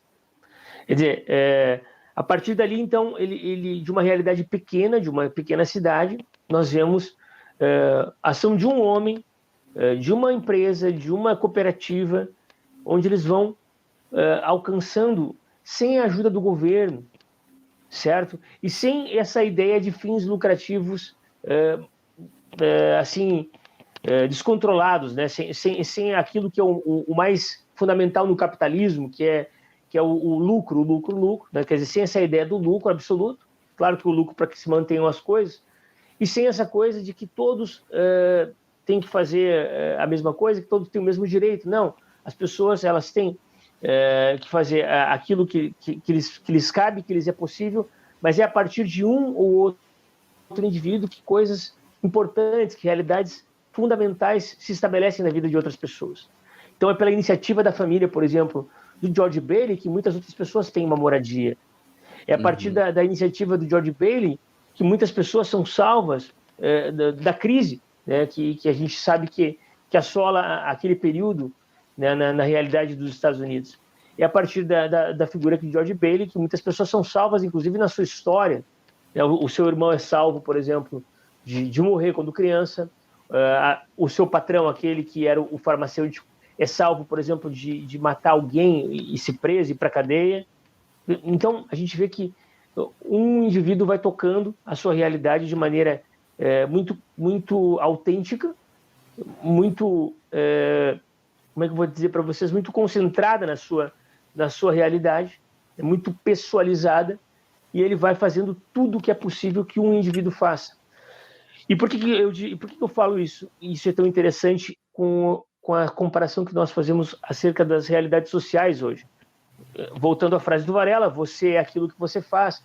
Hoje, as iniciativas pessoais, elas são muito enfraquecidas pelo coletivo. Uhum. E eu cito de novo o Julián Marías. O Julián Marías, ele separa o universo do mundo pessoal em três. No pessoal, no psíquico ou psicológico e no social. Onde os dois outros, que são o psicológico e o social, eles são inferiores numa hierarquia ao pessoal, certo? O social e o psicológico são inferiores ao pessoal. O pessoal ele deve ser maior.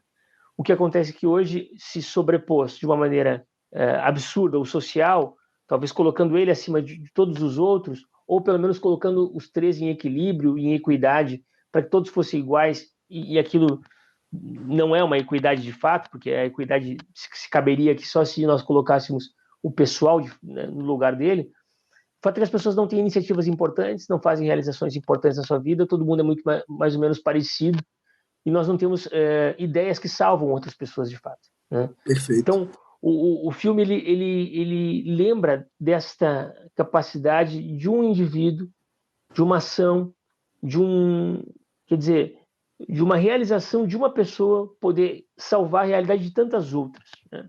E aí a gente tem uma série de histórias que lembram isso. Por exemplo, eu vou lembrar agora que me veio na cabeça a lista de Schindler, por exemplo. Né?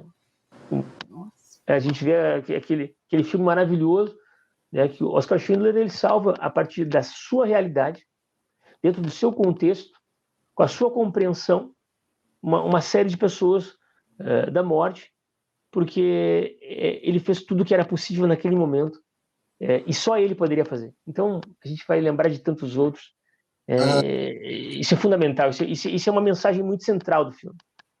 A ação social, né, Nando, ela faz você pagar um preço que é você diluir a sua consciência individual no coletivo.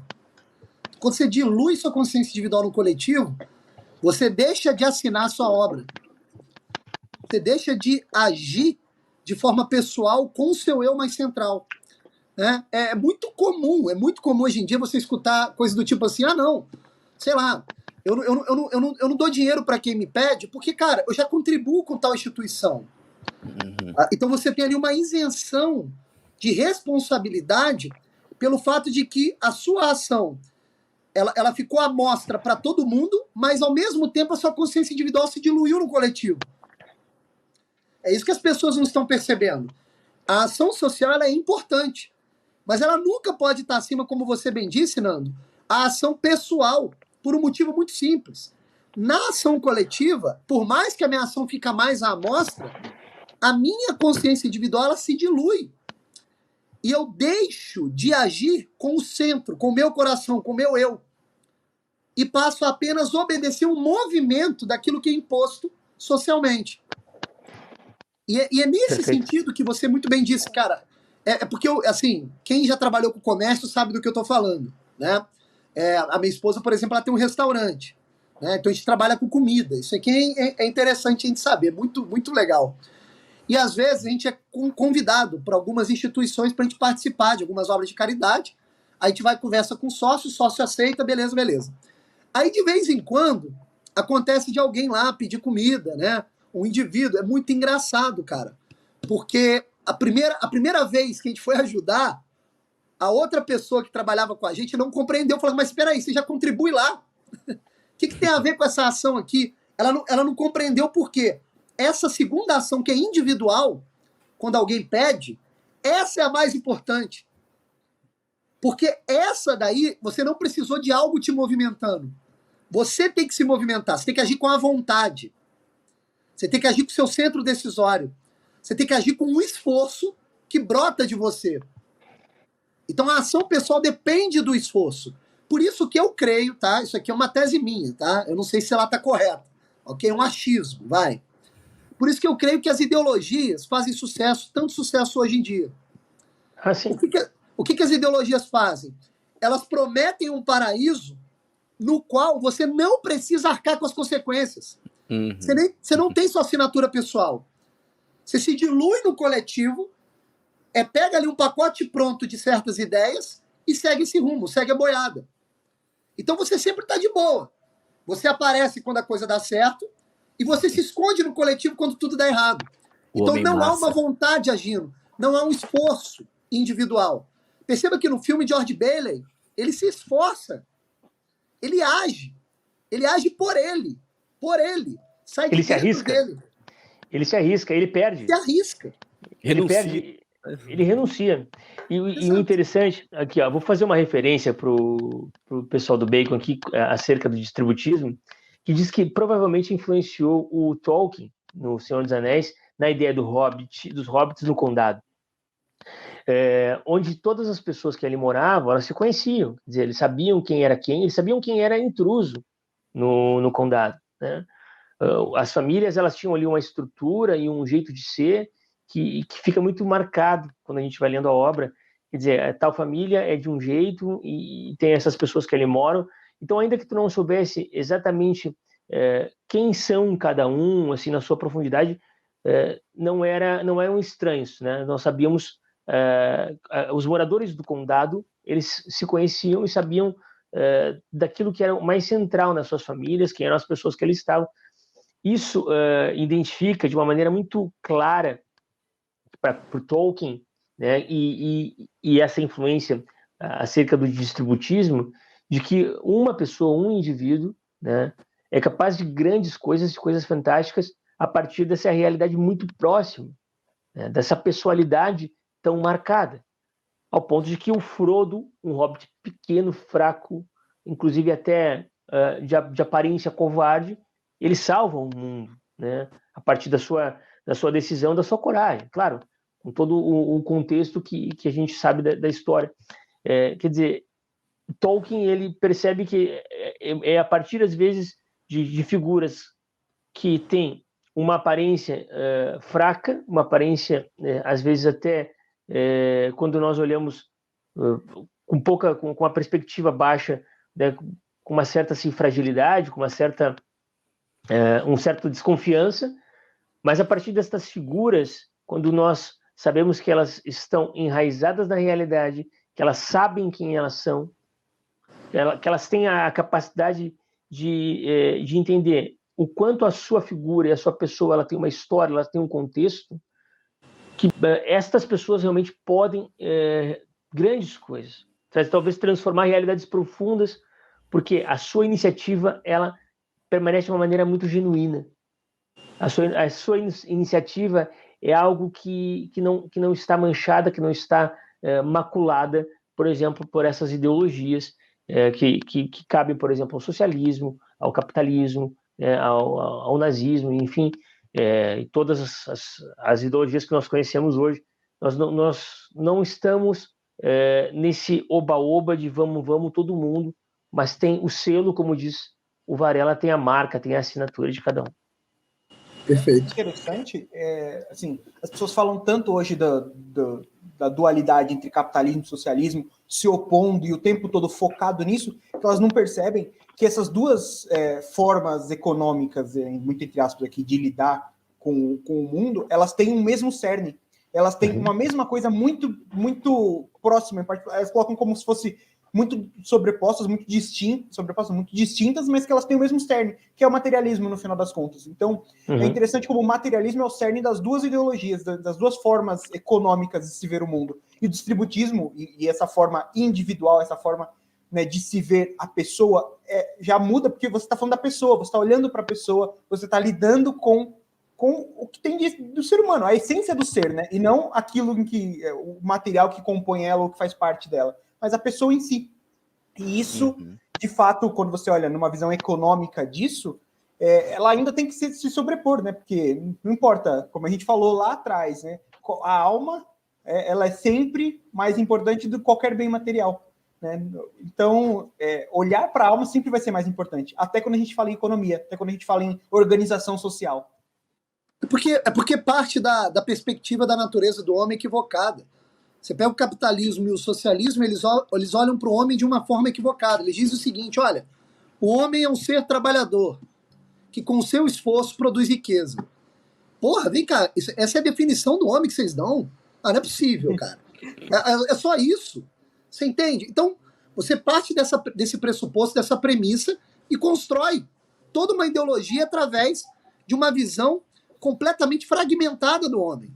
Show! Isso é um aspecto do homem, mas é um aspecto. Agora você pega o distributismo, ele já olha para um outro ângulo o homem. Ele olha o homem de forma integral, de uma ação espiritual. É outro nível, meu chapa. É outra coisa que está tratando aí. Né? Sei lá, quando você pega uma coisa só pela parte e não pega a coisa integral, você não compreende a coisa. Né? Fazer uma analogia porca aqui, horrível, tá? Sei lá, quando você come bolo, pô, qual é o melhor bolo que você come? O que tem gosto de bolo? Não é o que tem gosto de farinha, não é o que tem gosto de ovo, não é que um negócio se destaca, não, é o bolo, pô. É a mesma coisa o homem. Pois é. Cara, eu tenho a visão materialista do homem. O homem é um corpo. Mas que raio de homem é um corpo? Como assim? Pedra também é um corpo, porra. Por que a pedra não tem movimento imanente? Só o homem tem, a planta tem. Pô, que porra é essa? Tem que ter algo por dentro. Tem que ter algo que movimenta o corpo. Então, assim, eu até xinguei aí, perdão, mas é porque me tira de sério. Quando você vai explicar lá, tô dando aula lá pro ensino médio, né, pros alunos, né, pra molecada, aí eles sempre levantam esse questionamento, eles estão cheios de opiniões na cabeça, né, então você tem que fazer um trabalho ali árduo de desconstruir essas opiniões. E aí você vai explicar essa parte das ideologias. Você fala, cara, você tem que ver de onde partiu a ideologia. Qual a visão de homem tem? Então isso me deixa até um pouco irado, porque é sempre uma visão fragmentada. E as pessoas caem nesse papo. Isso é impressionante, cara. O homem é um ser integral. O homem ele tem várias características. Se você não compreende ele como um todo, você não está compreendendo o homem. Qualquer coisa que você tirar daí, vai dar merda. Vai dar BO, cara. Vai dar errado. Sim. Tá? Ao ponto de todas as ideologias, vocês devem ter percebido isso também, delas acreditarem piamente em um paraíso nesse mundo. Todas elas. Elas dizem, olha, eu tenho aqui a lógica pronta, eu já entendi o homem como se o mundo fosse um conjunto de engrenagens, que compreendendo a lógica do movimento dessas engrenagens, eu tenho a solução pronta. Então o que esses caras estão fazendo? Pô, eles estão apostando no mundo de César, no reino de César. Vai me desculpar. Então eles estão negando o outro mundo, a felicidade real, em nome de um monte de alegria momentânea, para nos entregar, no final das contas, o mundo sem George Bailey. Entende? Para me entregar aquela bosta lá. Aquilo lá eu não quero, meu cara. Isso aí que é o paraíso. Não, mas olha só, tem prazer à vontade. Pô, não quero isso daí, cara. Isso daí não dá para mim. O meu espírito não vai repousar nisso. Amanhã eu vou querer outra coisa. Você não está entendendo ainda. Então, todas as ideologias, elas apostam numa visão fragmentada do homem para nos entregar, no final, o mundo sem George Bailey. O mundo sem Cristo, caramba. Aí não dá, aí não cola. Aí não funciona, né? Nem precisa existir. Sensacional. E é aquilo, né? É você. Todas essas ideologias, né, que a gente tá falando, né? Todas aquelas pessoas que tentaram definir a raiz da realidade do homem, do mundo, economicamente, fizeram merda, né? E a gente vê aí, né, na história, a história não nos engana quanto a isso, né? Que todas as vezes que tentaram seguir essa linha de raciocínio, né, totalmente econômica, deu merda total, né? Muita gente morreu e é isso, né? Isso define talvez também o século XXI, né, de certa forma.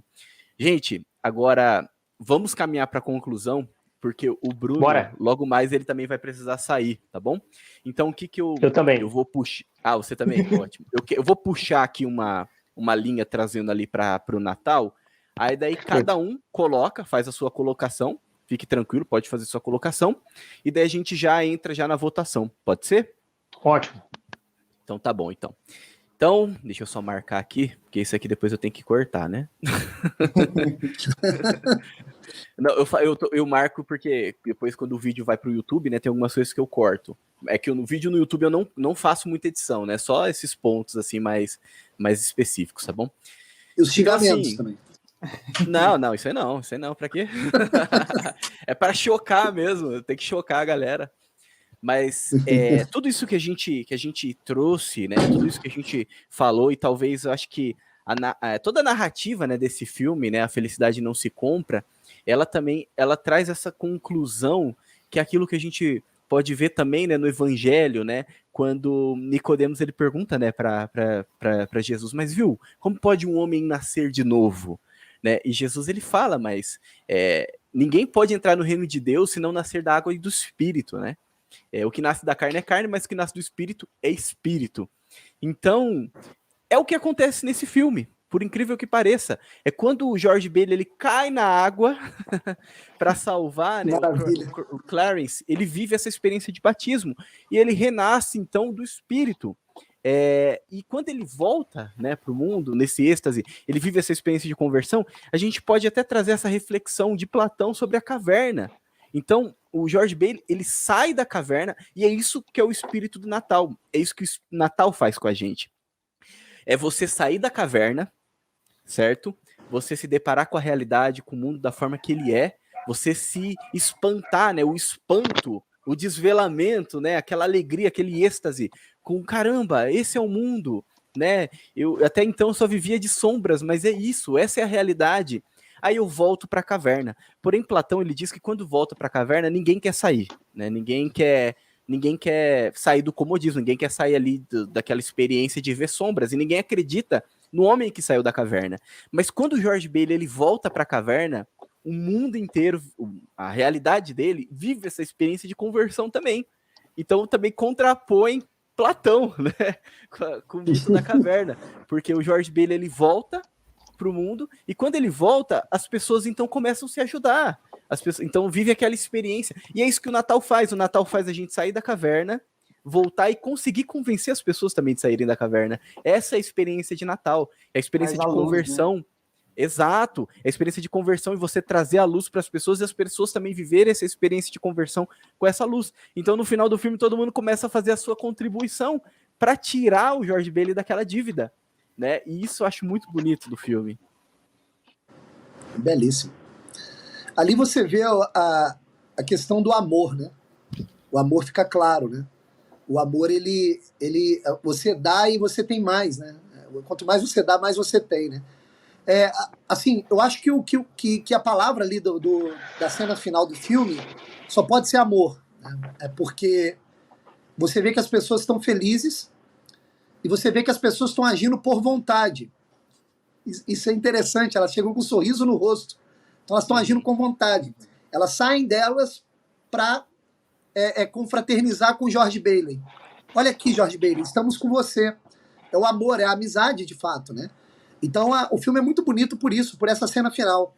Eu acho que o Capra, ele é engraçado, né? Se não tem essa cena final, o filme não é tão grandioso. Não, não é, de fato. Isso é Exato. impressionante. Uhum. A cena final é ela que traz a esperança de fato. Ele poderia muito bem ter chegado, beijado os filhos, a esposa, acabou o filme.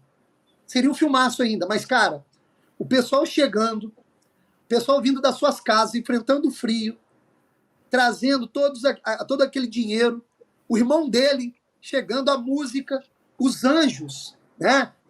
A música dos anjos em louvor a Deus, tudo aquilo funcionando naquele momento. Aquilo ali me parece que o Frank Capra quis nos trazer a visão quase que exata daquilo que nós entendemos como virtude teologal da esperança. Cara, assim, é aquilo. Ó, é aquilo. Olha como a graça age. Ó, olha como a esperança vem e bate no seu coração. E ela te acalenta, né? Te esquenta. E fazendo essa relação com o Natal, me parece que a esperança também é a palavra do Natal. Né? A gente está vivendo aqui os dias que antecedem o Natal. E esses dias são dias de esperança. Né? Algo está para acontecer.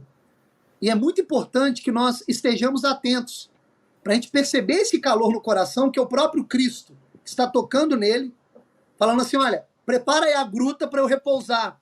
Prepara aí o seu interior, a sua caverna, tá? Para que eu possa repousar. Porque, como eu disse até em outras lives, o Nando sabe disso, não tem lugar na hospedaria.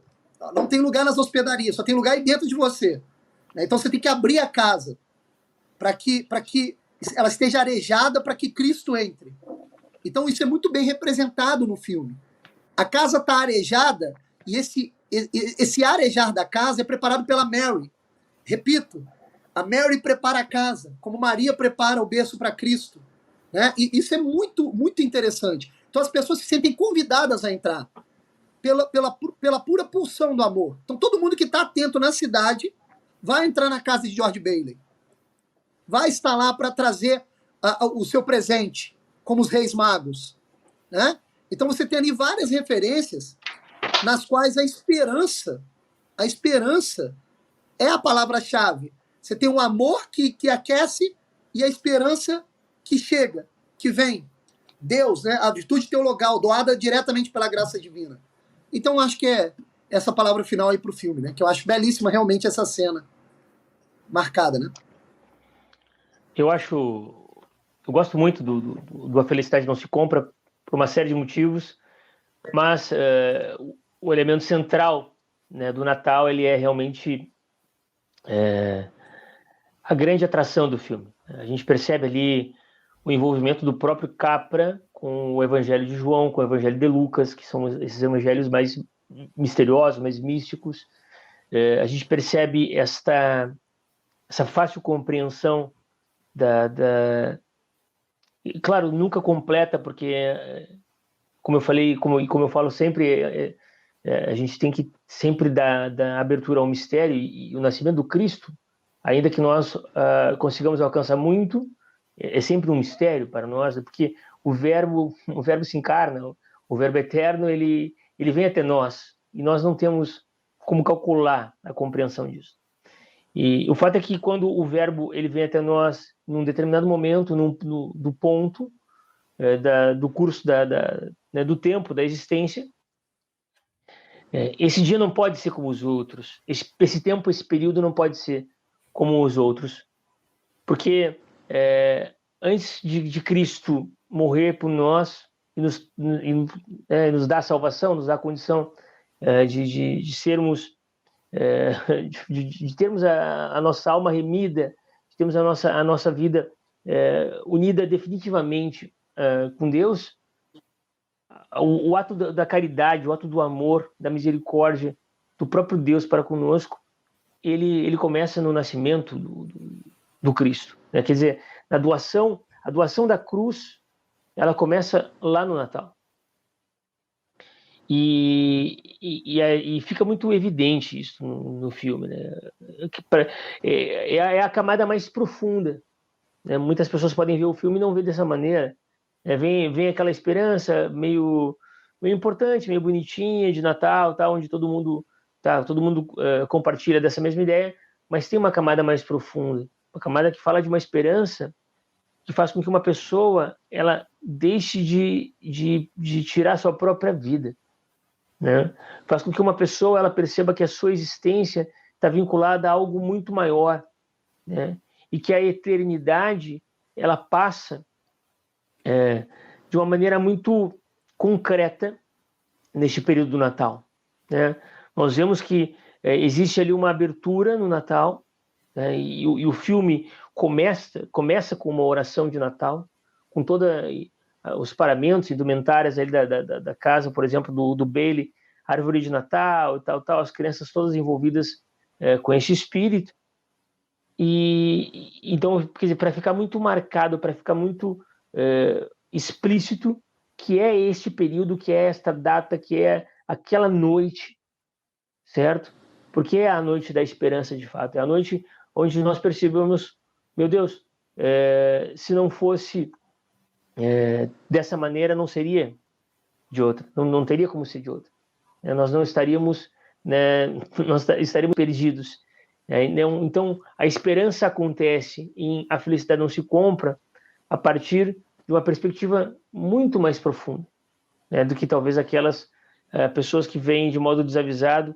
Por isso que é um filme que, quanto mais nós vemos, quanto mais nós nos dedicamos todo ano a nos concentrar, reunir a família e ver A Felicidade Não Se Compra, mais nós conseguimos captar, mais esse filme ele tem sentido, mais ele fica presente na nossa alma, no nosso coração, nos nossos pensamentos, porque ele é um filme que tem muitas camadas e ele não vai deixar de ter camadas que talvez a gente nem consiga perceber, porque essa realidade de um homem, né, na noite de Natal, ter a sua vida modificada por uma ação da graça e ele percebeu o quanto a sua vida fez sentido para a vida de tantas outras. Nossa, isso é a nossa vida, isso é aquilo que nós teríamos que fazer todo ano acerca dessa reflexão, acerca da nossa existência, daquilo que nós estamos fazendo com a nossa vida. Não sei se fiquei claro nesse sentido, mas é isso aí. Sobre esse filme, assim, a gente percebe que ele tem vários ensinamentos, diversas camadas, diversos símbolos muito bonitos, mas aqui trazendo uma realidade muito concreta e muito fácil de perceber. Eu acho assim que a gente tem que entender que o espírito do Natal, e que está muito claro nesse filme, é que é um tempo de esperança, é um tempo de conversão, é um tempo de que nós nos mudemos. Estou travado? Vocês estão me ouvindo? Voltou. Agora sim. Agora. É um tempo em que a gente, né, volta o nosso coração para Deus, que a gente passa por um momento de conversão, de nova conversão, de lembrar da conversão, né, de voltar para Deus. E aí é que entra uma coisa muito simples, que o filme mostra muito bonito também, onde usa esse tempo, esse momento, essa data para congregar, onde reúne a família, onde está todo mundo na casa, no lar, os amigos, né?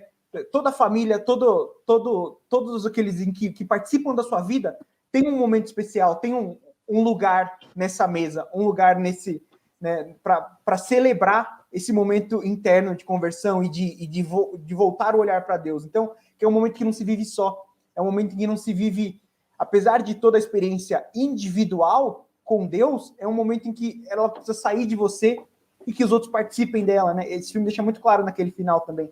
Ele não é um momento de se viver sozinho, não é um momento de se viver de forma tão só olhando para dentro, mas olhando, além de olhar para dentro, olhar para fora também, olhar para os outros, principalmente a família, né? Perfeito. O amor ao próximo, né? E o próximo tá mais perto do que a gente imagina, né? Exato. Bom, então, vamos então para as conclusões, né, das votações, tá? Eu acredito que a votação aqui vai ser unânime, mas daí eu queria sugerir que a gente desse a nossa nota, e se você tiver alguma indicação de livro, enfim, aí você já coloca também, tá bom? Então estamos entrando mais uma conclusão aqui desse episódio que ficou maravilhoso, né? Esse nosso especial de Natal do Bacon, né? E eu vou começar, né, dando a minha nota, e com certeza, né, acredito que vai ser unânime para todos nós, mas eu vou dar o meu picanha bacon, né? Então, o bacon aqui, para quem não sabe, a nossa nota é de 1 a 5, né? Onde 1 é menor, 5 é maior. E o maior, o máximo aí é o picanha bacon, né? Antes veio o bacon, depois o frango, antes ainda o vegetariano e a nota 1, que é o vegano. Então a nota máxima aqui é o picanha bacon, né? Da vez que vocês participaram com a gente não chegou a dar nota porque a gente falou dos anos 90, né? Mas quando a gente fala de filme, a gente dá essa nota, né? Então, picanha bacon, nota 5. E eu queria indicar aqui 2 livros, né? Um deles é o Cristianismo Puro e Simples, do C.S. Lewis, né? Acho que ele vai falar muito disso tudo aqui que a gente trouxe, né?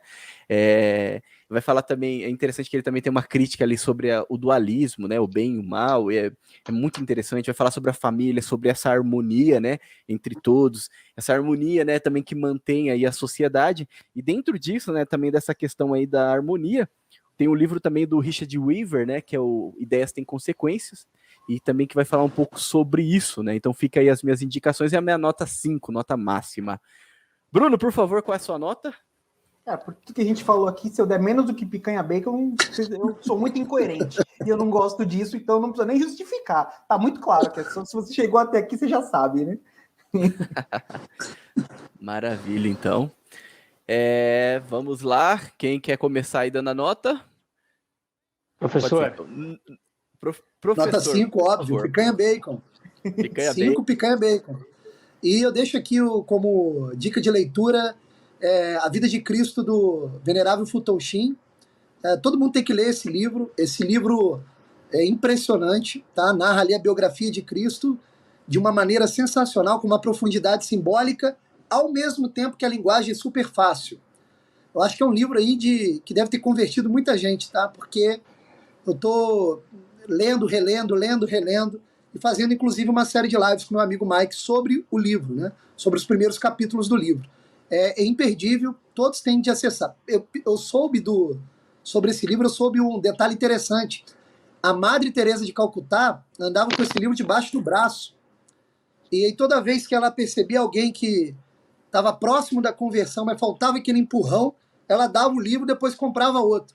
Então essa história é sensacional e é um livraço realmente. Eu tô apaixonado por esse livro e indico essa leitura aí. E o filme, quanto filme, cara, não precisa nem justificar a nota. Acho que a justificativa foi o próprio programa aí. É sensacional. Todo mundo tem que assistir. Tem o mesmo efeito do Vida de Cristo. O efeito também de conversão.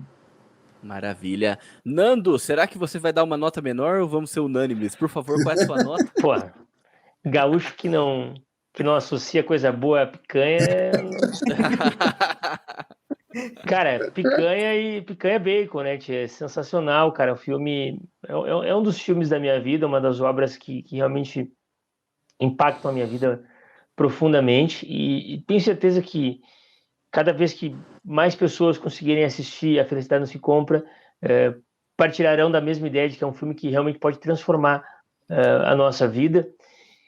Para complementar, eu indico, por exemplo, a leitura do Conto de Natal, um Conto de Natal, a Christmas Carol, que, né, então tem uma série de traduções do Charles Dickens, que o filme é profundamente inspirado nesta obra também. Então, a Christmas Carol, um Conto de Natal do Charles Dickens, indica um filme que parece bobinho, que é meio perdido, que as pessoas nem veem tanto, mas eu acho que vocês conhecem, que é Um Homem de Família, filme de 2000, com o Nicolas Cage, Cia Leone. É um filme muito interessante, ele é uma releitura, né, mais moderna do A Felicidade Não Se Compra, um filme bem legal. Tem para ver nos streamings, vale a pena ver. E um livro que eu tô apreciando ultimamente, que eu faço muita referência com essa história da pessoalidade, né, do indivíduo, da marca humana singular, pessoal, que é O Mapa do Mundo Pessoal, de Julián Marías. Leiam, essa obra é fundamental, uma obra pequena e que é, assim, deveras fundamental quando a gente quer entender um pouco mais esse movimento da alma humana, do toque humano nas coisas.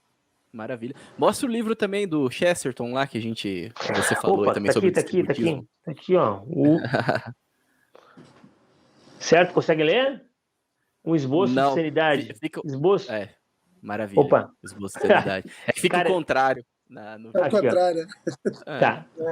Esboço de sanidade, um esboço de sanidade do Chesterton fala então sobre o distributismo, né, dessa ideia de Billock, de Chesterton, e o mapa do mundo pessoal de Juliano Marias. Então tá indicado. Maravilha, então, né? Muito obrigado aí pela presença de vocês, né? Sempre aí enriquecendo muito, né, os nossos podcasts. Espero que a gente grave aí vários e vários outros episódios aí no próximo ano que vai vir. E também você, nosso caro ouvinte, muito obrigado por nos acompanhar até esse momento, né? Então fica aqui para de todo o Bacon, também do professor, do Nando, né? Também as nossas felicitações aí, Feliz Natal para você, que você possa aproveitar bastante esse tempo de conversão, esse tempo de experiência profunda com Deus, tempo de esperança, tempo de viver o amor e também um feliz ano novo, né? Então, que você viva bem esse momento e não seja só um momento de festa, mas seja um momento também de aprofundamento e, como a gente já falou, um momento também de conversão para todos nós. Agradeço você que nos acompanha até esse momento. Fique com Deus e que a força do Bacon esteja com você.